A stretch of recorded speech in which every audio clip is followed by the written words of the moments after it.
Welcome to LCTA's panel discussion. I'm Marcy Brower. I'm Heather Garcia.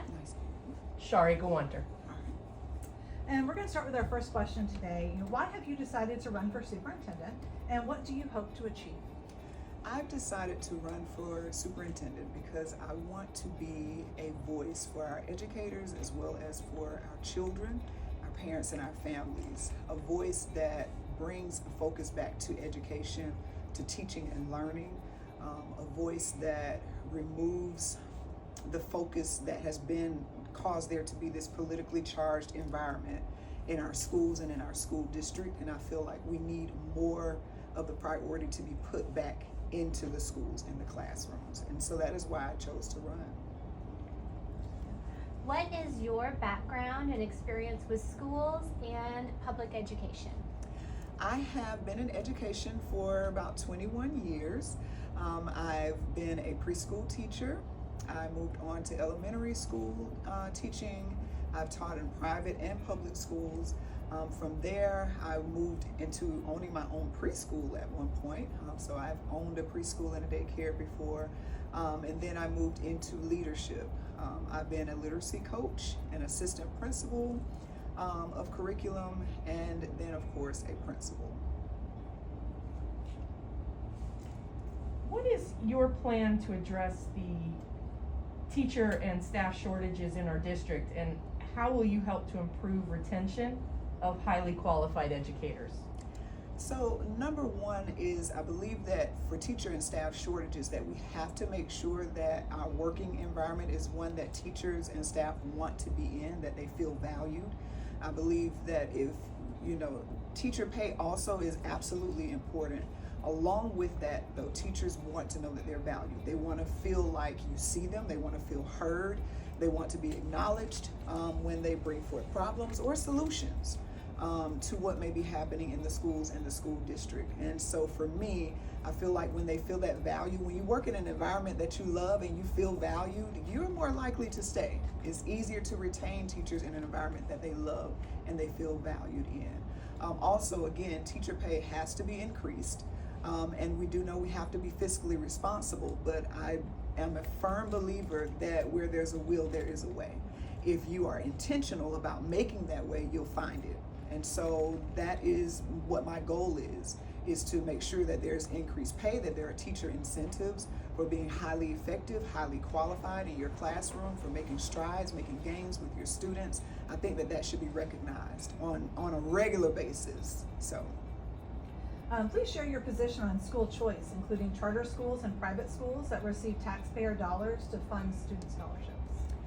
Well, I believe that there is a place for school choice.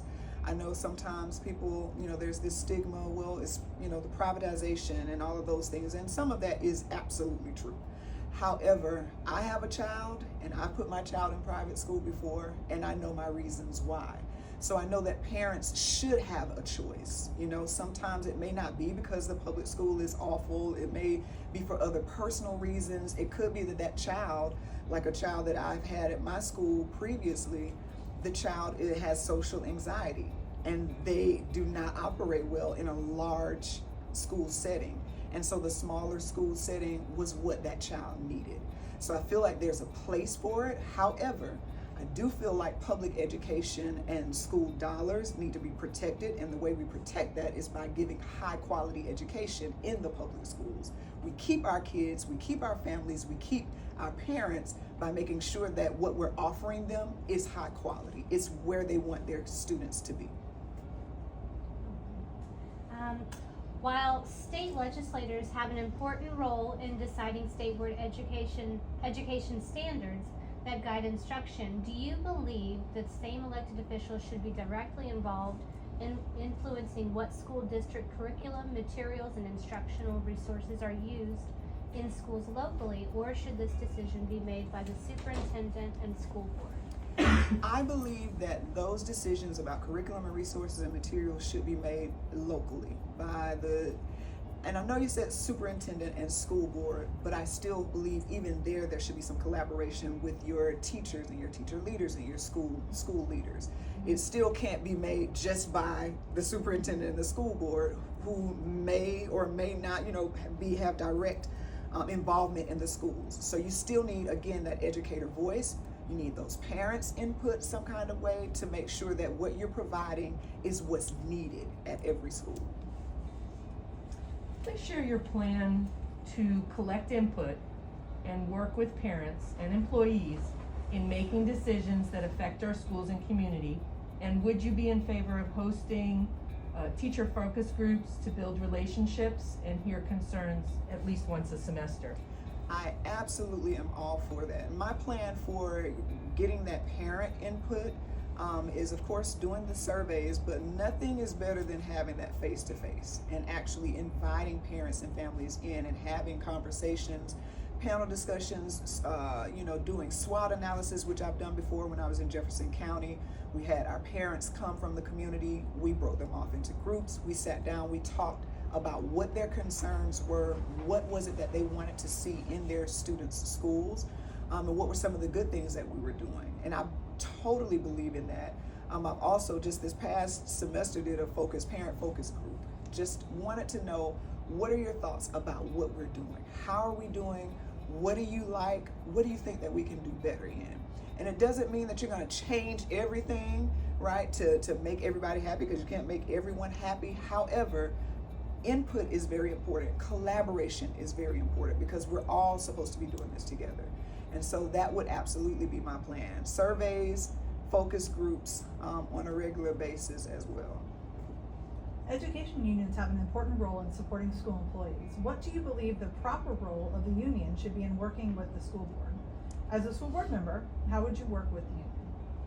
So I believe that the teacher union has a very important role. I believe it is for teachers to advocate for themselves, to advocate for fair and equitable pay, rights, your rights as an educator, my right as an educator, even though I'm not in the classroom, but I've been a teacher before, I'm not far removed from it. And so I feel like that is the role that it plays.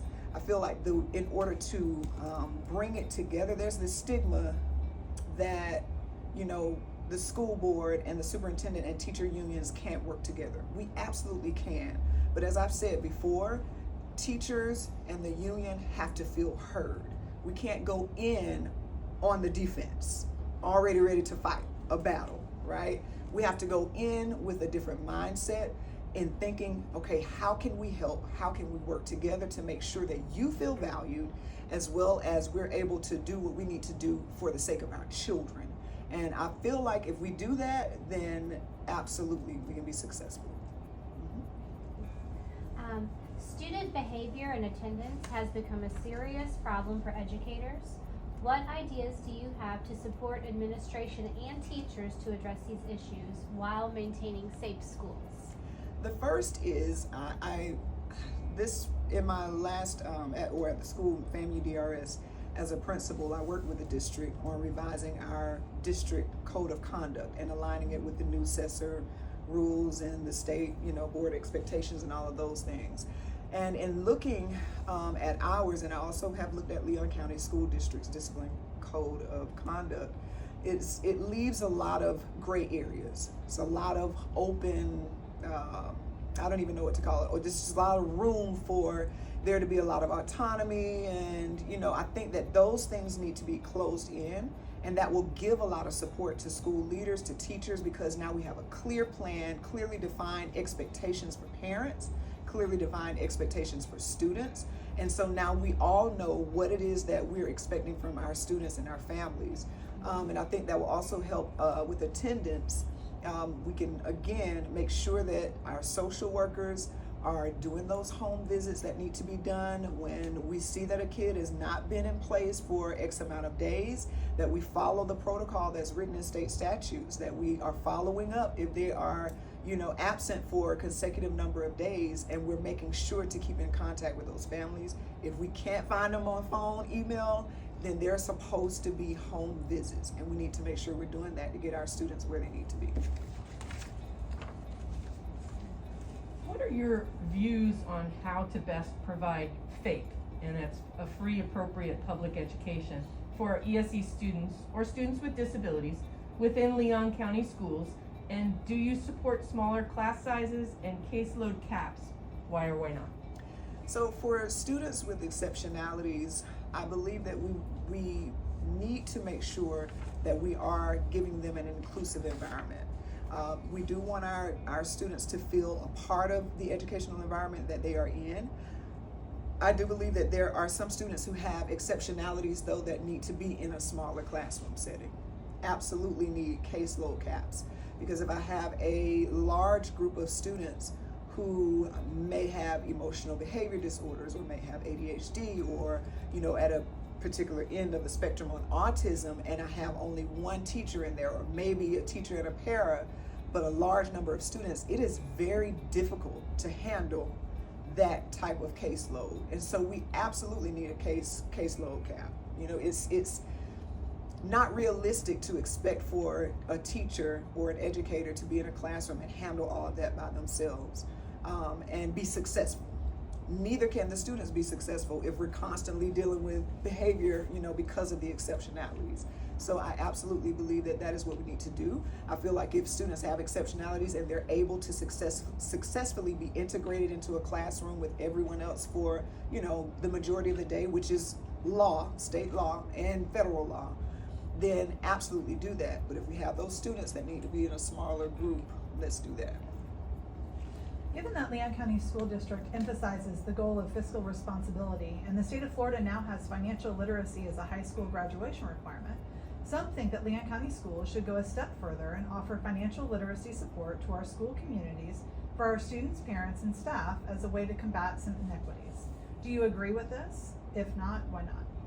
I absolutely agree. I feel like it would be great to provide financial literacy support to our communities, to our students, to their families, their parents, and I believe it's absolutely doable.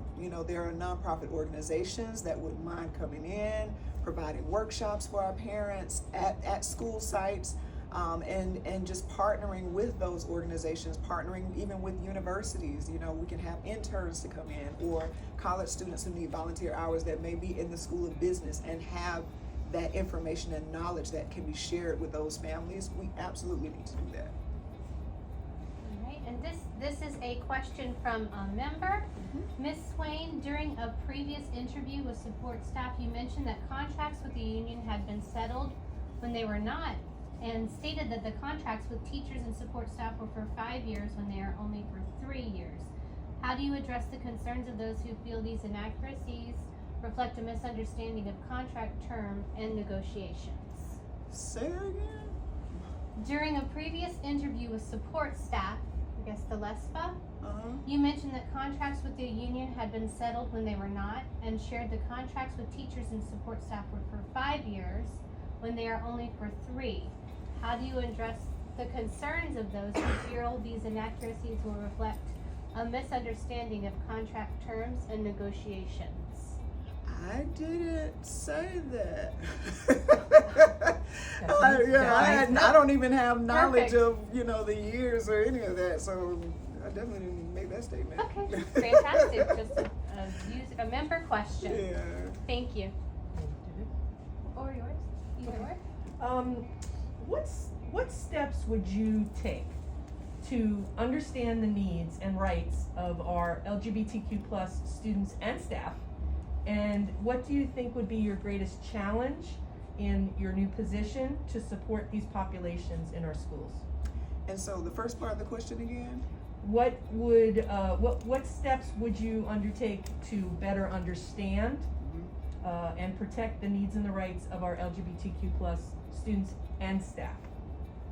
So what I would do is, again, we need to have conversations, right? With the staff, with the students, especially if there are student organizations that are a part of the LBGT community, making sure that we understand, like you said, their diversity, that we understand some of maybe their fears, their apprehensions, or concerns about being a part of the educational environment at any school site. So I think that needs to be understood first, and then we can address those concerns, making sure that, again, everything is done fairly and we're being equitable with all. I believe that no one should be treated differently whether they're a part of the LBGT community, whether they're part of some other, community or whomever you are and however you are. I don't feel like you should be treated differently. And everyone should feel a part of where they are, whether you be a teacher, educator, school leader, or student. And the second part of that question was, what do you think would be the greatest challenge in your position to support these populations in our schools? I probably would say, strangely enough, legislation, just because they're constantly passing things down. There are so many hoops, it seems, these days with everything. And so you just never know what's going to happen or what new rule is going to come about or what new legislation. And so for me, that would be the challenge, because you have some autonomy within your school district, but then the state has some of that as well. And so overcoming that challenge, working with, I think we had a question about the state legislation, but working with state legislators to ensure that everyone feels a part and that there is nothing that makes anyone feel discriminated or treated differently, or our students aren't being bullied or harmed in any kind of way because of who they are. Given the significance of communication throughout any organization, all sectors of the Leon County Schools community should have reliable home internet access. However, this is not true for every Leon County Schools family and staff person, despite some of the programs that are available to assist these select groups. What would you propose to assist those in the Leon County Schools community that do not have access and do not qualify for existing programs to address this need? So one thing that I would propose is either before or after school times where students are able to come in and utilize the technology. Of course, we would have to have teachers there, so that means that they would get paid for that extra time. But I think that's very necessary, especially if there are classes where we're expecting for our students to utilize technology to do research or to be on some of the instructional software programs. So that access needs to be provided to them in that way. Also, I think there needs to be information given to parents and communities about ways in which they can go to their local library and get access there as well. And then still, even though there are resources that they may not have accessed yet, that can allow them to have free internet access. So just making sure that we give them what's needed, the resources that's needed, the information that's needed, and the access so that they know how to get to it. Speaking of legislation, what is one piece of legislation that you would propose for the upcoming legislative session, and how do you plan to build relationships with our state legislators? So one piece of legislation that I would propose is lifting the ban off the books. And I say that because literacy is just so important. It's one of the things that has always been one of my strongest areas just as a teacher. And so I'm a strong believer in reading and receiving information, and I don't feel like students should be cut off from that. I feel like that should be a parent's decision. If they don't, that there should be transparency provided to parents and families about what may be accessible to their students. This is what's in our library, or if it's a teacher, this is what we're planning on reading this semester. If you are okay with it, let us know. If not, we can provide an alternative. But I absolutely feel like that should not be a state decision to just let's ban whatever we feel like is appropriate or not appropriate. Yes, we need developmentally appropriate books. I have a 2-year-old, so I wouldn't want my 2-year-old reading certain things, that he's not ready yet mentally and cognitively to digest. But I do believe that should be something that's open and free. Without getting too far in the weeds. It was the last part of the question too. How do you plan to build relationships with our state legislators? So I would like to build relationships with them by having regularly scheduled meetings and conversations. It might not be a full 1-hour meeting every time, but there needs to be constant conversation about what's happening, about what our concerns are. And in order to be able to have those responsible conversations, we have to first build relationships with our schools and know what's going on. We have to be having those conversations first before we can know what to bring to state legislators. So for me, it's kind of a twofold thing that I first need to make sure that I'm talking with school leaders, teacher leaders, and understanding what our issues are in every school, not just sitting at the district and working from the office, but actually being out with everyone. And then when I'm in tune with that, I'm able to say, this is what we need to happen. This is what best fits the needs of our students and our educators. Perfect. And we're at the finish line. Is there anything that we've not covered that you'd like to add? I don't think so. All I can say is I am an extremely passionate educator. I love students, and I always say educator because I'm not a politician. I know that there's a political process that has to be followed in order to choose a leader, but I believe that you need an educational leader in the seat. You don't need a politician in the seat. You need someone who's astute. You need someone who understands what educators go through. I'm a principal that's been in the classroom teaching for a whole semester and being a principal. So, you know, I know what it's like. I'm in touch with what's happening, how it feels to have a class that can be difficult and still have to make sure that they're making the educational gains that they're supposed to make, and dealing with all the state legislation and everything that comes down, even as a principal. So for me, being in this position is not about notoriety, is not about politics, is not about, you know, who can I give a favor to. It is about truly making our educational system better, making Leon County School District better. Our kids deserve it, and making sure that we have equitable education across the board. Thank you very much. No problem.